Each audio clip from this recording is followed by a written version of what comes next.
नमस्कार दोस्तों, मैं भरत शर्मा। हमारे चैनल समस्या आपके समाधान हमारे में आपका स्वागत करते हैं। जिस व्यक्ति को चर्म रोग हो जाता है, जिसकी चमड़ी सफेद पड़ जाती है, या चट्टे चट्टे शरीर पर पड़ जाते हैं, या दांत खाज हो जाता है, तो उसको गोबर का कंडे को जलाकर जो भस्म तैयार करी जाती है उसको अग्र भस्म कहते हैं। अग्रह भस्म। कौन सी भस्म कहते हैं? आग्रह भस्म। इस भस्म का बड़ा प्रमाण है जी है, बहुत ध्यान रखना इस भस्म के।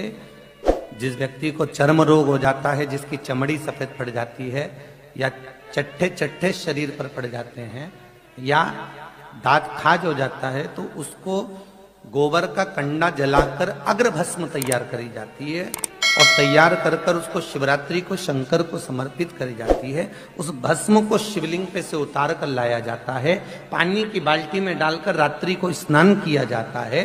3 दिन 4 दिन के अंदर सफेद जो रोग हो जाता है, चमड़ी सफेद, वो धीरे धीरे अपने रंग में आना प्रारंभ हो जाती है। अग्र भस्म। एक भस्म और होती है जो शंकर को समर्पित होती है, जो जीवन बना देती है मनुष्य का।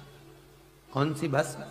किसी यज्ञ हो रहा हो कहीं पर और उस यज्ञ में एक गोला डलता है, आपको मालूम होगा, जानते हो आप लोग? नारियल का गोटा, क्या बोलते? गोटा बोले, उधर गोला बोले, गोटा ही ना। तो नारियल का जो गोटा होता है, नारियल का जो गोला होता है, उसको ऊपर से काटकर उसमें शक्कर या पंजेरी भरकर या उसमें साकल्य डालकर उसका ढक्कन लगाकर उसको वस्त्र से बांधकर फिर पूर्ण आहुति में समर्पित किया जाता है। पूर्ण आहुति में समर्पित कर।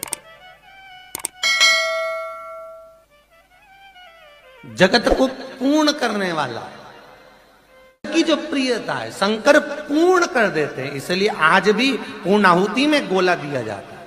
वो गोटा नारियल का, उसकी बड़ी महत्वता है महाराज।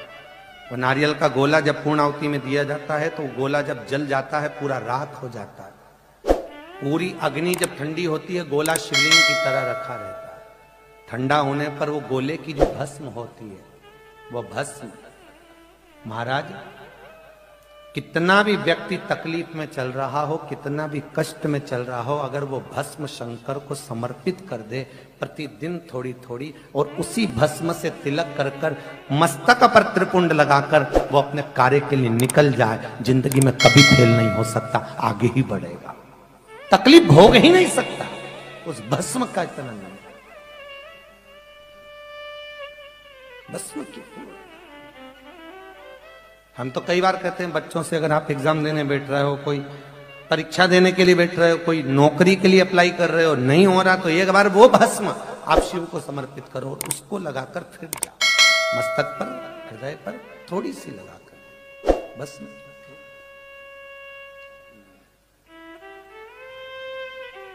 शिव पूर्ण है।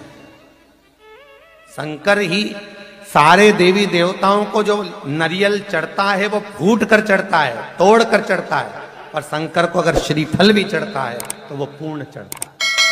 उसके दरवाजे पर आप पूर्ण चाहिए ही नहीं। शंकर को इतना सारा चावल चढ़ाने की जरूरत नहीं है। एक दाना चावल का शिव को चढ़ाओ, पर पूर्ण चढ़ाओ, वो टूटा नहीं होना चाहिए।